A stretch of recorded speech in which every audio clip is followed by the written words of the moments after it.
नमस्कार, शिक्षा समाचार में आप सबों का स्वागत है। और आज हम शिक्षा समाचार में 3 विषयों पर चर्चा करने जा रहे हैं। पहला विषय होगा शिक्षक तबादले में फिर से गड़बड़ी की बात सामने आई है, और वो भी पटना जिला में।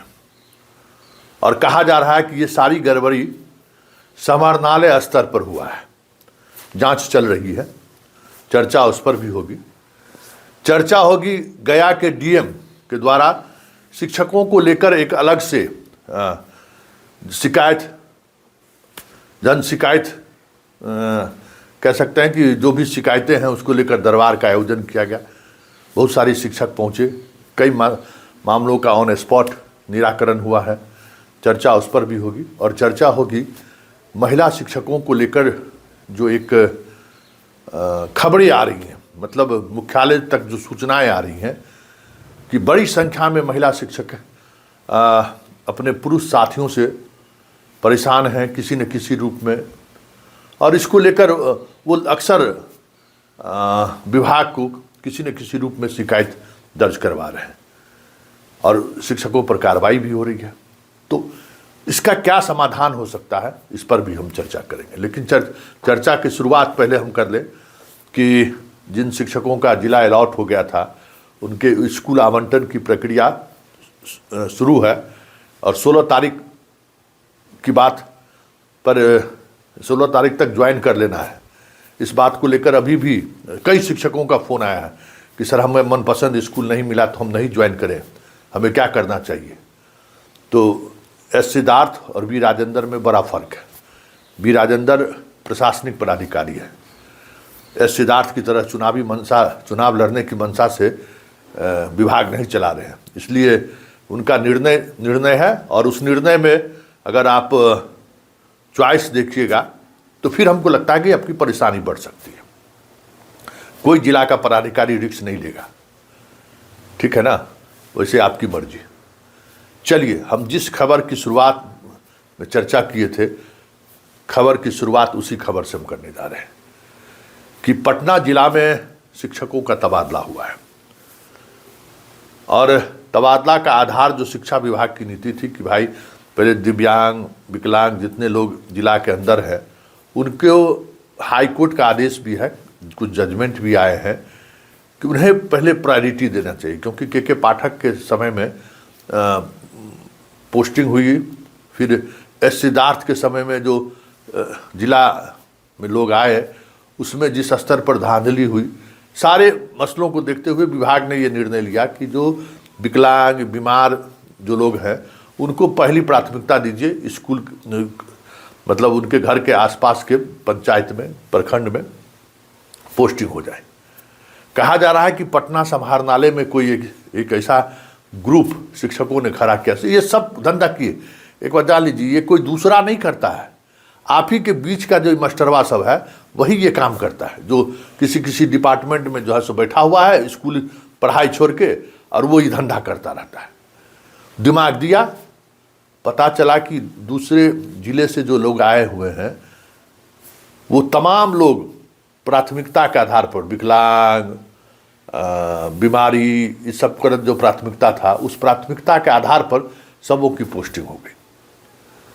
बवाला मचा हुआ है, शिक्षा विभाग हाथ खड़ा किए हुए है, समाहरणालय पर अपना सब कुछ ठिकरा फोड़ रहा है कि ये सब समाहरणालय में की वजह से हुआ है, हमें कुछ पता ही नहीं है। और अपने टेबल के अंदर से रोज करते हैं ये नहीं देखते, लेकिन समाहरणालय स्तर पर हुआ है तो पूरा एकदम शिक्षा विभाग एकदम शंकर की तरह जो है सो एकदम भ्रिकुटी टाइट किए हुए है। जांच हो रही है और हमें लगता है कि इसमें जो भी, क्योंकि कहीं न कहीं इसके पीछे भी कोई न कोई मास्टर का गिरोह ही शामिल है जो समाहरणालय में लॉबिंग करके ये काम कराया है, तो उसकी जांच चल रही है। कई जिले से इस तरीके की खबरें आई है, तो हमें लगता है कि मुख्यालय स्तर पर भी एक दिशा निर्देश इसको लेकर जरूर जारी होगा।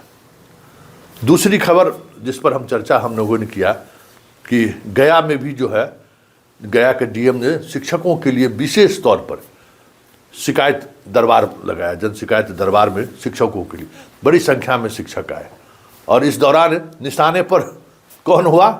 शिक्षा विभाग का वो कर्मचारी जो सबसे ज़्यादा विभाग के शिक्षकों को तंग करता है, वो भी एगो अलगे मानस है। शिक्षा विभाग का कर्मचारी भी जो है ना, वो एक अलगे मिजाज का कर्मचारी होता है, वो गजब, उसका अलग अलग मिजाज है। और कम बड़ा कलाकार नहीं होता, बड़ा कलाकार होता है। और कॉन्ट्रैक्ट पर जो बहाल हुआ है वो तो और समझिए कि अपने आप को जो है सो लाटे गवर्नर समझता है।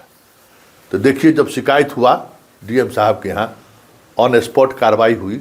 वो डीओ ऑफिस का एक कलाकार कर्मचारी था, वो सस्पेंड भी हुआ है। तो जरा देखिए किस तरीके से गया में शिक्षकों के लिए जो जनता दरबार का आयोजन हुआ था, किस तरीके से संचालित हो रहा है। जरा इसकी एक वानगी आप भी देखिए। जो राशि आता है, ठीक है, उसको तो इनका डिसीजन लीजिए सीनियोरिटी के आधार पर। सर इलेक्ट्रिक का पैसा सब सरकार पूरी चला दिया, पूरे गया जिला में सरकार इलेक्ट्रिक मतलब विद्युत बनमती का सर इलेक्शन से पहले कहा गया था जो बनमती किया जाएगा 10,000 रुपये होना है। ये नहीं गया सर, तो चेक कर लीजिए सर, हो गया है, चेक कर लिए बैंक से गया है कि नहीं गया। नहीं गया सर। अच्छा ठीक है, देख लेते हैं। पैसा हम लोग का हम लोग बच्चों को बताइए करवा रहे थे, और उसका पैसा क्यूआर के वहाँ का हम लोग को नहीं दिया है क्योंकि हमने कमीशन नहीं किया।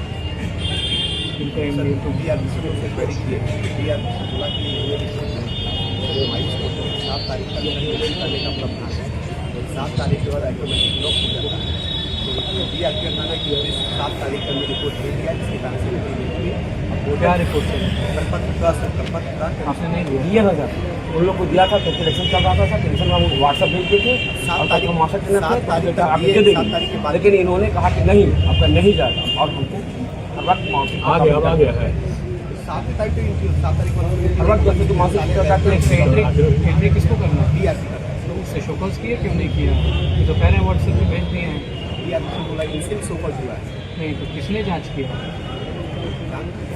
किसने जांच की? डीपीओ एमडीएम किधर है? कौन देखता है एमडीएम? डीसी का तो बुलाई था, किसने दीजिए, डीपीओ एमडीएम को दीजिए, कुछ जांच करेंगे। कैसे नहीं ऑनलाइन हो? तो उस महिला का नहीं आएगा जी, नहीं ऐसा थोड़ी ना। अब हो जाए, अब ऑनलाइन दे रहे हैं सर रिपोर्ट। होता है ना सर, उसी के पास से पैसा हाँ तो क्यों नहीं किया ऑनलाइन? इसमें डीपीओ एमडीएम को दीजिए, जांच करेगी, कार्रवाई करेगी, क्यों नहीं किया ऑनलाइन? अगर इन्होंने व्हाट्सएप पर भेजा था तो इनको भी बुलाएगी जांच की। क्या नाम था? नेक्स्ट। हाँ ठीक। तो आपने देखा। अब तीसरी और आखिरी खबर जिस पर हम चर्चा करने जा रहे हैं वो बहुत ही गंभीर खबर है। महिलाओं और शिक्षक और पुरुष शिक्षकों के बीच रिश्ते को लेकर गोली ठाई ठाई चलिए रहा है, सस्पेंशन हो ही रहा है, लोग सुसाइड भी करिए रहे हैं, सब तरह का चीज़ हो रहा है। मतलब महिला शिक्षक हो या पुरुष शिक्षक हो, 2 दर्जन से अधिक घटनाएं घट गई हैं। हर महीने कहीं न कहीं कुछ न कुछ घटनाएं घटती आ रही है।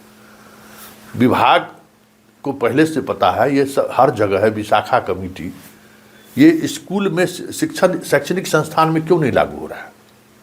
बड़ा सवाल है कि भाई विशाखा क्योंकि इतनी महिलाएं की पोस्टिंग हुई है, 50% से भी ज़्यादा महिलाएं हैं, और उसके बाद विशाखा कमेटी नहीं है। हमें लगता है कि हेडमास्टर के स्तर पर भी इस कमेटी के गठन पर विचार करना चाहिए, सलाह देनी चाहिए। नहीं तो बहुत मुश्किल है। ये एक ऐसा रिश्ता है ना जहां कब किस बात को लेकर चीज़ें बिगड़ जाए और बात कहां से कहां तक पहुंच जाए। तो इस बात से विभाग अपने आप को बच भी नहीं सकता है। तो महिलाओं को लेकर अब जो भी समस्याएं खड़ी हो रही हैं उसको विभाग को गंभीरता से लेनी चाहिए, और उसका एक गाइडलाइन, प्रॉपर गाइडलाइन भी जारी होना चाहिए। जहां हेडमास्टर को भी कई जगह हम महिला होने का धमकी देकर जबरन कुछ कराना चाहती हैं। बहुत जगह से कंप्लेन आता है कि महिला थम लगाती है, चल देती है। तो ये सब चीज़ें ऐसी है ना जिसको एक आदेश, एक समग्र आदेश के सहारे रोका जा सकता है। नहीं तो बहुत मुश्किल होगा शैक्षणिक माहौल को बनाए रखना। चलिए, शिक्षा समाचार में फिलहाल इतना ही। हमें इजाज़त दीजिए। नमस्कार।